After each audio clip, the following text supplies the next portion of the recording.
সকল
What page number?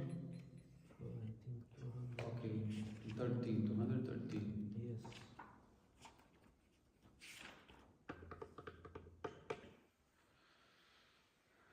Hari he doyal amor jay radhana. Hari he doyal amor jay radhana. Hari he doyal amor jay radhana.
Hasyaṁ Pradayakam Rupanugacharya Varyam Rupamanjari Preshtakam Patita Pavana Karunyam Yugacharya Narayana Vancha Kalpataruyascha Kripa Sindhubhya eva cha Patitanam Pavanebhyo Vaishnavebhyo Namo Namah Namo Mahavadanyaya Krishna Prema Pradayate Krishnaya Krishna Chaitanya Namne Gaura Trise Namah Shama Sundara Shikanda Shekhara Isbiraha Saramurali Manohara Radhikara Sikamam Kripanide Swapriya Charana Kinkarim Kuru Bhakta Kanchana Gaurangi Radhe Vrindavaneshwari Vrishabhanu Sute Devi Pranamami Harindri Vrindai Tulasi Deviyai Priyai Keshava Sacha Krishna Bhakti Prade Devi Satyavatyai Namo Namah Shri Krishna Chaitanya Prabhu Nityananda Shri Advaita Gadadhara Srivasadi Gaura Bhakta Vrinda Hare Krishna Krishna Krishna Hare Hare Hare Ram Ram Ram Hare Hare.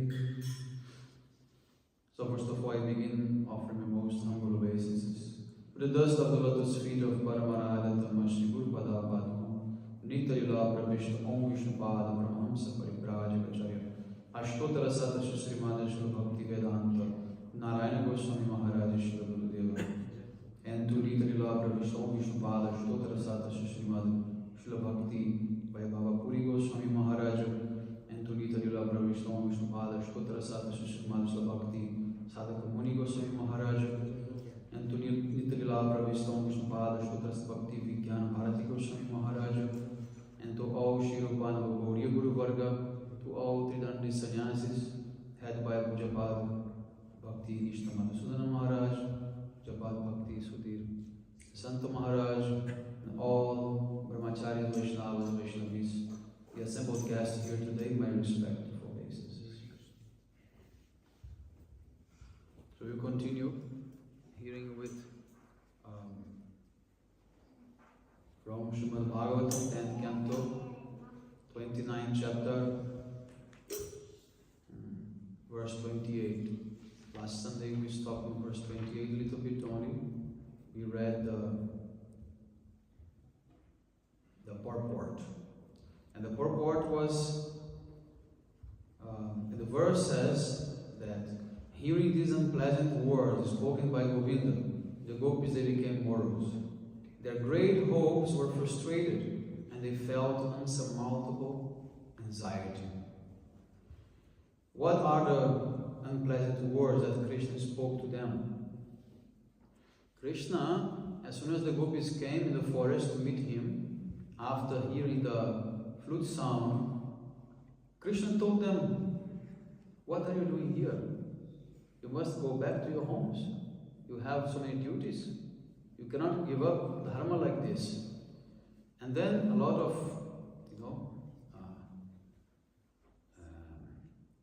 quarrel took place, arguments, and now we are in the middle of these arguments. So let's see what Srila Vishwanath Thakur is saying. Govinda means one who enjoys playing with words. Gaha vindati. One of the meaning of the word Govinda is Ga vindati, the one who enjoys playing with words. Why playing with words? Because here in the verses of Bhagavatam, whenever Krishna speaks, you can understand in different three levels, at least three levels. Vishwanath Thakur is giving the meaning in three different levels. First, the direct meaning of the words, which means that Krishna is opposing the gopis. Then the second meaning, which is that Krishna is somehow being like, like in between, giving some open, possibilities. And the third meaning is actually him begging to the gopis, "Please stay with me and let us dance." So this is actually his real desire. but he cannot express that directly. So somehow or other, the gopis, they will become confused, because he used the words in such a way that can mean both things, and then they become confused in which sense he is meaning. So their answer also has to be very tricky. It now becomes a very, very clever dialogue in which both are trying to trick each other not to show their real sentiments. This is actually, the speciality, of Braja Bhakti. So taking the external meaning of Govinda's words, the gopis thought they indicated his lack of affection, and thus they felt dejected, even though they could fully understand with their intelligence that Krishna's unspoken words were actually favorable. So they are understanding both meanings. The gopis could not see a reason for Krishna's rough words, and they were doubtful of the hidden affection in his unspoken words. Due to the feelings of humility which arose from their sthayi bhav, the gopis became morose and lost in thought. That person for whom we have neglected everything, means husbands and parents, families, religious duties, gravity, fear and shame, is now neglecting us because we're not good enough for him. So the gopis, they became humble. They thought, yes, maybe we are not good enough for Krishna, therefore he's sending us back. Maybe he changed his mind because he called us. But now they're even doubting that. Did he call or not? Maybe we are crazy, we heard something which is not true, then how can we actually now say, no, you call us, because he's sending us back? So it becomes a big confusion. Seeing their aspirations smashed to pieces, the gopis became very anxious, thinking, should we make a show of very humbly, holding Krishna's feet and crying piteously, begging to remain here? Or should we try our best to just remain sober and, feigning aloofness, return to Braj and somehow force our minds to stay grave? This is a very tough possibility. Or perhaps we should just give up our lives, either in his presence or elsewhere secretly, by drowning in the Yamuna or by some other means. So gopis are thinking about three options. First is just to grab Krishna's feet and cry for mercy, please. Don't speak like this, accept us. Or just be sober and say, yes, you are right, we are going to leave. Okay, Hare Krishna, we are going. And hold inside, their pain and their agony, but they cannot do that. That's for sure not in the list. Otherwise, give up their lives. Give up their lives. But that also is not going to please Krishna, so they will also give up this possibility. But if we end our lives, how will we be able to see Krishna's sweet face again? Then again, how will we be able, as he has ordered us, to eat the vomit of service to our husbands and other relatives? How can we maintain ourselves? Where will we go and what we will do? The gopis were like chataki birds, upon whom Krishna poured the poison of his fruit's vibration. Becoming overwhelmed, the gopis trusted him and willingly drank that poison without hesitation. Did Krishna suddenly give up his normal quality of being easily approachable? So this is the commentary of Srila Vishwanath Thakur. So the Chataka birds are the birds who only drink water from the rain, specifically from the Swati Nakshatra. When that Nakshatra is visible, if there is any rain, this bird will only drink that rain. So he's comparing the gopis with the Chataki birds, means the feminine, the female is Chataki. And they are very thirsty because they don't drink any other water. So they only wait for that specific raining water. So when they want to drink, they are very thirsty.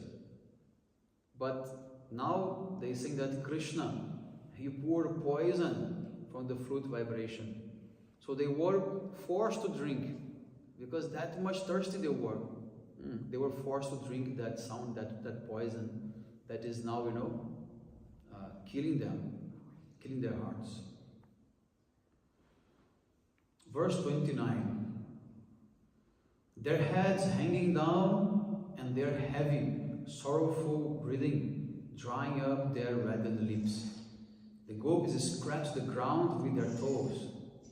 Tears flowed from their eyes, carrying their kajal and washing away the vermilion smeared on their breasts. Thus they stood silently, bearing the burden of their unhappiness. Gopis are crying, and with the toe they are doing like this on the ground, in anger. And the tears are washing their kajal and running down black tears.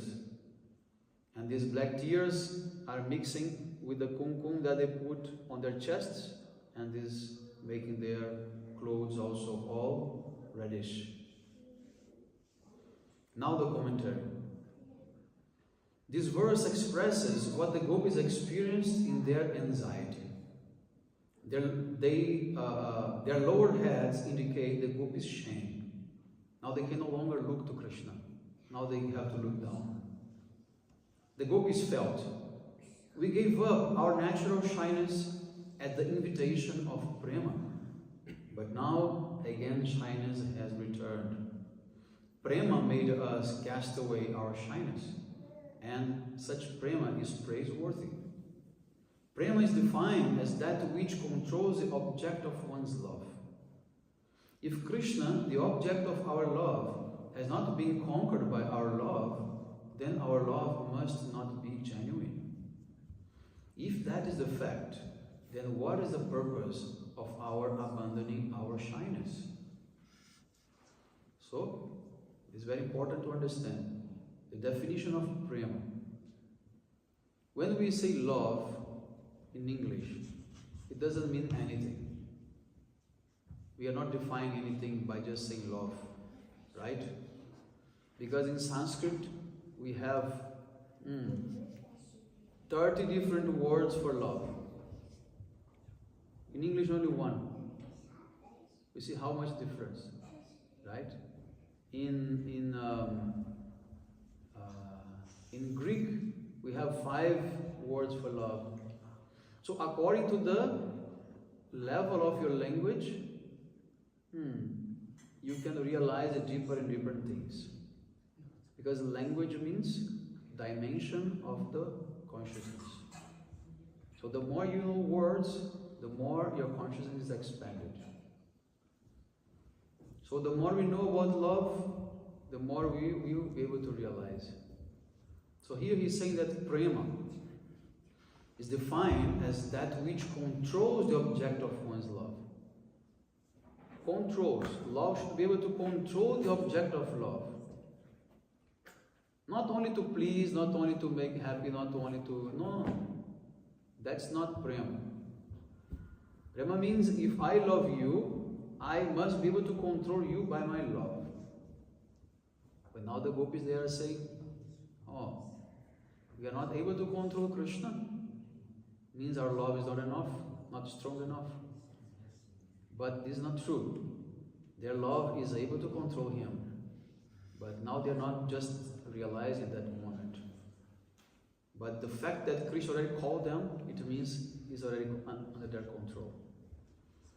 And that was what I mentioned on Sunday, the specific mood that the Gauriya Vaishnavas, they appreciate, the most in Radharani is the mood called Swadhina Bhartrika.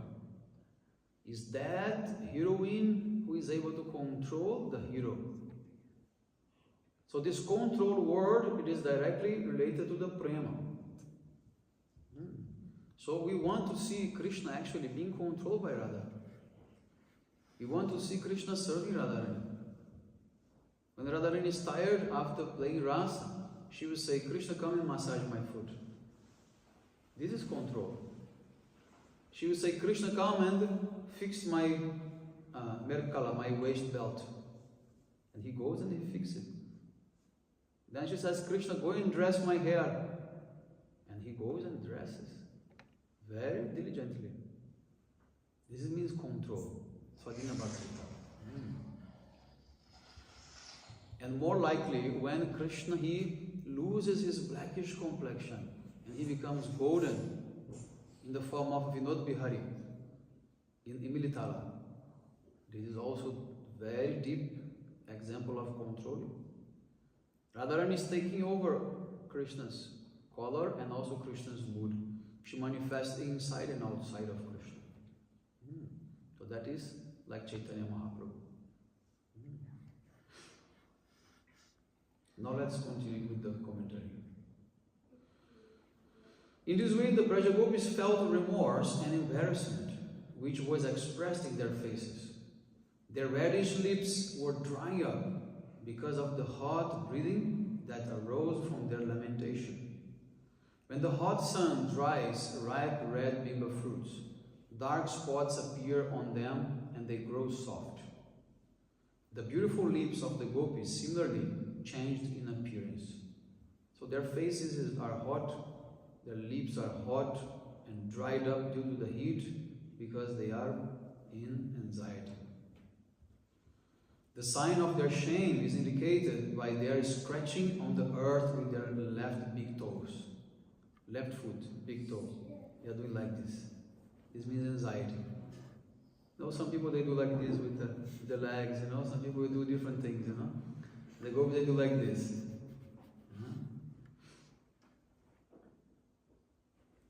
The gopis thought, "Oh Mother Earth, please open up so that we can enter within you."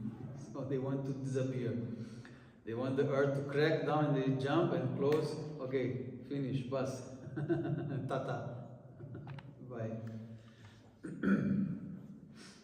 When you are very shy and shameful, you want to disappear, right? You just want to, you know. So with their left toe, they are telling the earth, open up. We want to hide inside and disappear.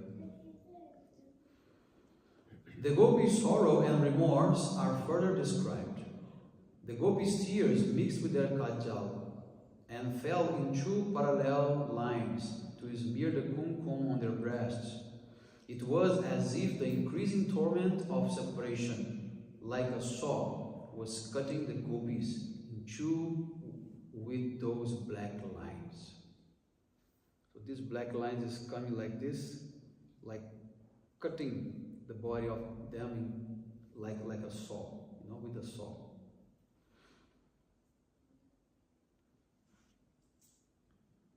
By using the plural form in the word ashray, means tears, and the present tense in the word mrijantya, means washing away, indicates that excessive tears were flowing. Not a little bit, a lot of tears. It can be surmised, though it has not been stated, that all these tears did not soak their inner garments. This is because the rivers of tears from their eyes, of the fire of remorse, raging in their hearts, started a war opposing the functions of wetting and drying up. Overcome with great sadness, the gopis stood silently. Because they could not bear the burden of sorrow, they began to lose consciousness. Thus they stood still like lifeless puppets. So at the same time their body was very hot. It was drying up automatically those tears which were wetting. So simultaneously was wetting and drying, but it did not soak up the dress because of the heat of the body that dried up very fast. So now they become lifeless. They freeze completely. They froze. They don't know what to do. Now they're waiting for Krishna's next, order or direction. And this is exactly what Krishna wants. He wanted to make them like this, completely under his control. You remember in the beginning, Krishna told, I will play the contrary mood and they will be my submissive. Krishna, he played like this. Not because he is like that, but because he wanted like that. Because he's supposed to be the submissive one. And the gopis, they're supposed to be the contrary ones. But when the gopis, they come together, it's just like neutralizes all their special powers. So in front of all the other gopis, Radha, she cannot display her controlling mood over Krishna. Because that creates a big, tension, a big type of problem. So then dilutes everything. And by diluting, everyone becomes submissive. And then Krishna, he takes advantage and he becomes the contrary or the controller first.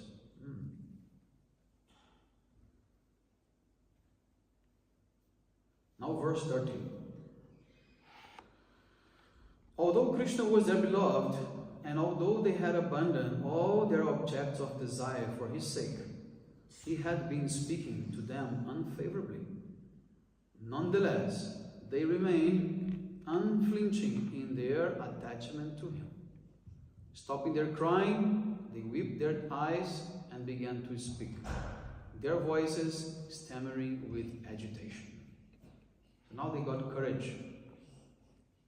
After all, they are gopis. Gopis are very bold. Gopis are very strong character. Now let's see what they told. Now in the commentary, Krishna says, "O gopis, what is the use of crying in the forest? Why don't you just put a smile on your faces and return home?" As if Krishna was shouting these in their ears, the gopis woke up from their dazed state and began to plead with Krishna in these verses. The gopis addressed Krishna as Preshtam, or beloved, on account of their previously having had frequent physical contact with him. Yes, still without any reason, Krishna was now speaking as if just the opposite of a beloved, harshly saying such unfavorable things as you should just go and serve your husbands. This would be impossible, because for Krishna's sake, the gopis had put aside all objects of material pleasure in such a thorough way that they could never again have any relation with them. So, the gopis, they are calling Krishna as Preshtam, beloved. No matter what you do, you will always be our beloved. In Shikshastakam, Radharani Saina, Aslisava Padaratam Pinashtamam. Whatever you do, you can even embrace others in front of me, you will be always my prananat. Mat prananatas tu saevana parha. Whatever you do with me, no problem, you will always be my prananat. Despite of Krishna's harsh words.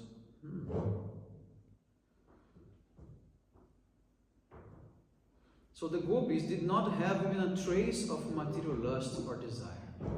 Their desire to please Krishna was not based on kam, means selfish material desire. That is Shukadeva Goswami's intention by using sarva in this phrase. The statement that the gopis rubbed their eyes, which had been blinded with the tears, implies they were thinking, now our end has come. Let us take a good look at Krishna's lotus face before we die. So they thought, okay, we have no other destiny. Okay, let us take last darshan of Krishna. So they clean their eyes out of tears and they gaze at him. The statement that the gopis rubbed their eyes, the gopis were agitated, thinking, Alas, alas, even though we were supposedly dear to Krishna and have not committed any offense, how could he bring us to the stage of death? If it is imagined that the gopis were not upset, but rather taught, because we have no suitable beauty or qualities, we are not fit to associate physically with Krishna. Let us simply give him up. So Shukadeva Goswami states to the contrary, that their voices were stammering with agitation. So the gopis, they were humble, and they were concluding, yes, if he does not want us, maybe we are not fit for him, we are not qualified to be with him, then better we go. It may be said that in either case, we deduce that the gopis lacked pure love of Godhead, and thus should have desisted. This objection, however, is refuted by the word anurakta, implying that those who are blinded by ecstatic attraction or anurag cannot tolerate logical arguments. In other words, the gopis were totally saturated with intense love for Krishna and were thus beyond any mundane considerations. So those who are affected by anurag, very deep attachment, loving attachment, they can behave sometimes in strange ways.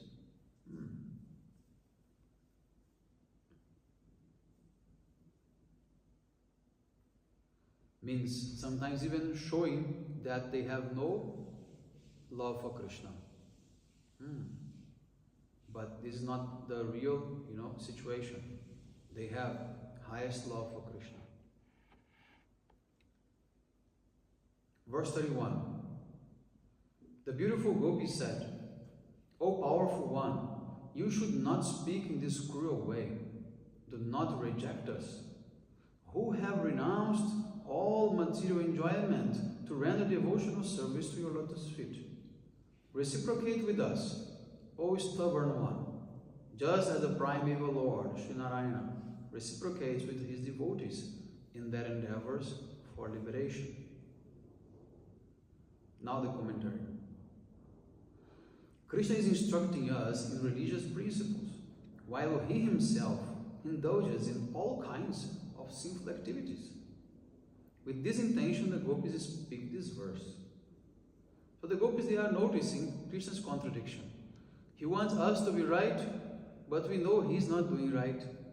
He wants us to serve our husbands and follow dharma, but he himself is not following dharma. He is calling someone else's wife to come in the middle of the forest. So the gopis, they are clever also. The gopi said, "You should not speak such cruel words, since you are the son of Nanda Maharaj, who is famous everywhere for his religiousness." Rather, the gopis imply only someone who has a reputation among everyone as a murderer might properly speak like this. The gopis continue, "Though we are numbering in the millions, you have fired your arrow-like words upon all of us, so that we will now give up our bodies and go to the abode of Maharaj. Rather than the cowherd village, you have advised us to return home. You, on the other hand, can go back to Braj, taking with you the sinful reactions of murdering millions of women. If you don't want to be implicated in the sinful reaction of killing women, then you should reciprocate with us, who have given up everything to serve your lotus feet." Now the gopis are trying to blame Krishna for murder. Or if we die, you'll be blamed. So do you want to take this blame on you? Then don't let us die. Accept us here. They're trying to, convince him. So the gopis indicate that the physical association of Krishna is not an object of sense gratification. But Krishna may ask the gopis, "My dear ladies, have you come here to worship me because your husbands have not satisfied your lust?" And the Braja gopis say, "Oh, the famous grammarian Panini says that the proper usage of the word avagraha is to mean the stopping of rain. Thus, the word duravagraha can only be explained as metaphorically comparing Krishna to something else, namely a rain cloud, which is faulty for not providing rain. This explanation is further corroborated by the presence of the prefix dur, just technical things. Thus we get the meaning that, O cloud that rains only poison, even though you are far away, you, the Krishna cloud, are the friend of us Chataki birds. So the gopis, they are saying to Krishna, you are like that cloud who gives only poison with water and the other Chataki birds. But today you happen to be raining poison. If because of drought you are not giving rain, then go ahead and don't give rain. We shall instead drink the poison you rain down and die. But we will not drink the water of the lakes or any other reservoir, even though they are close by. Indeed, you know that this is our nature. Consequently, please do not reject us if you have any sense of gratitude at all. So the gopis, they are now saying, okay, Krishna, you want to give us poison? We will take it. We will drink whatever you are giving, but don't give us up. You can smash us, torture us, abuse us, whatever you want to do, but please don't give us up. Let us stay here.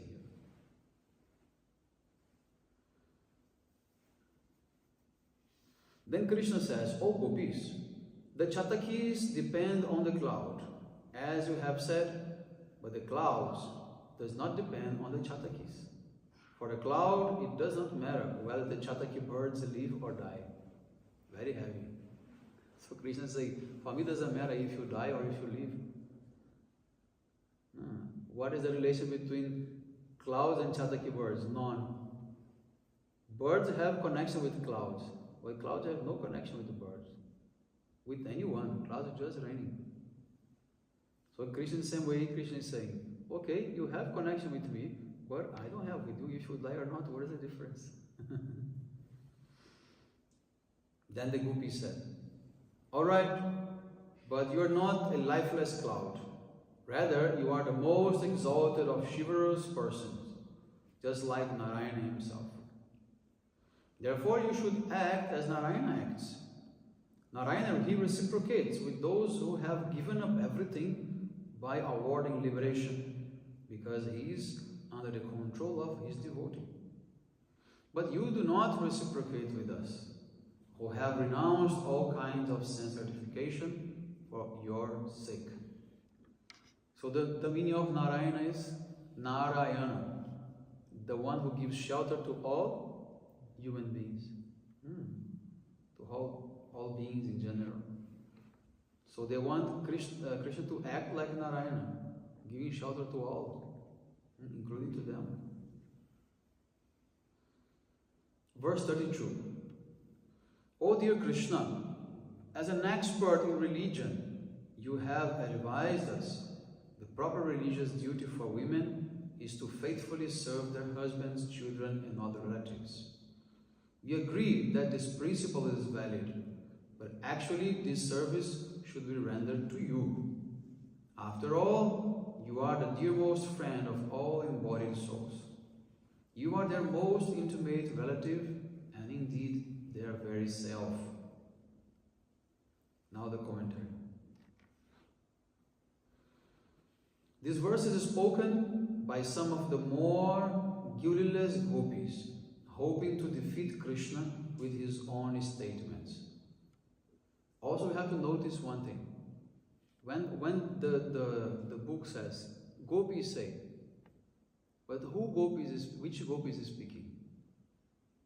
Not all time same gopis are speaking, not all the time the same mood is being given. They don't have one representative for all of them.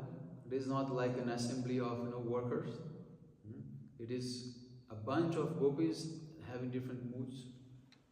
So sometimes one will speak, sometimes from Radharani's group someone will speak, sometimes from Chandravali group someone will speak, sometimes Radharani herself she will speak. Okay, it's like that. In the commentary of the Gopi Gita, which will come later, Srila Vishnu Chakravarti he explains like that. He says, this verse was spoken by Radha because of this mood. That verse by Chandravali, that verse by Lalita, that verse by all different groups, they will speak some verses. So here this verse is saying it was spoken by some little more shameless gopis who want to defeat Krishna's argument. So the Braja Gopis said, you have said that the woman's duty is to serve her husband and other relatives. This remains valid as far as it applies, and we have no argument against this. We have been doing that all the time. Means the gopis say, yes, we serve our husbands. We are not in fault with this. We serve them, we serve our families, we serve everything. We are not, neglecting anything. We never neglected. Only today we did. So they're saying, only today we have done, but actually we have always served them. So don't blame us for anything. It's also night time. They don't need us. They're always sleeping. So why should we come back? They don't know that actually Yogamaya made a duplicate body and kept in their homes. They don't know. They think they really left home. But Krishna knows that. Krishna knows that there is a duplicate gopi. They are at home and no one knows they are in the forest. But for them, everything is like,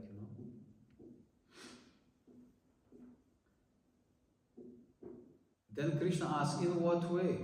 Means in what way you have been serving your husband all the time?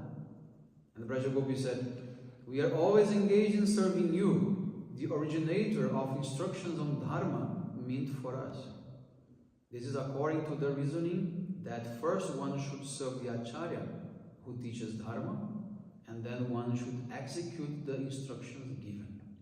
This is the best argument the Gopis found. They say to Krishna, since you are giving us instructions, means you are our Guru.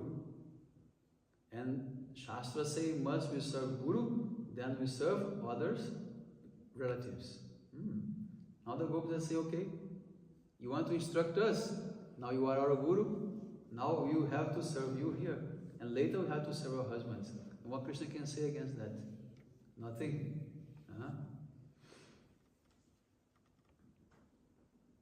The scriptures state that only by following the Acharya, without duplicity, can one's religious duties be successfully persecuted. Furthermore, if the Acharya is the Supreme Lord Himself, how much more we should follow? On account of your being the Supreme Personality of Godhead, you are also the soul of all embodied beings. On account of being the Super Soul, you are also the dearmost, and because of being the dearmost, you are one's true relative. Now they are saying to Krishna, oh, you are Paramatma. You are inside of everyone's heart. So you are closer to everyone more than their own relatives. So it means you are the dearmost relative to everyone. So you want us to serve our relatives, we have to serve you first. Now Gopi's arguments are very good. In other words, the scriptures say that the wife should serve the Paramatma who resides within one's husband. Understand? When the Paramatma leaves the body, is taken out of the house and burned on the riverbank. So the husband is not this body. The husband is actually the soul. But the soul is there because of Paramatma. And Paramatma is the dear friend of the soul.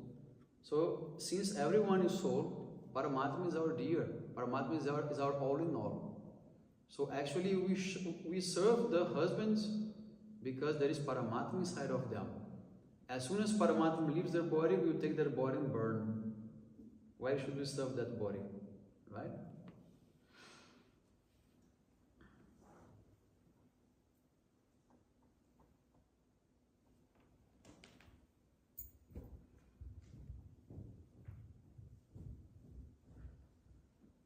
Therefore, by following you, who are the personal manifestation of Paramatma, the following of one's husband and other relatives is automatically accomplished. What need do we have of other husbands and relatives who are devoid of their souls because they stand in opposition to our following you, and who have thus already had their faces burned in the funeral pyre? The preliminary manifestation of pure love of God, Purva Prema, cover a devotee's awareness of Krishna's Godhood. Therefore, one may question, since the gopis were certainly experiencing, yes Maharaj, we will continue next time. is starting a very long purport. Gaur Premanande Hari Hari Go Vancha Patar Visha Kripa Shanti Patitanam Pavan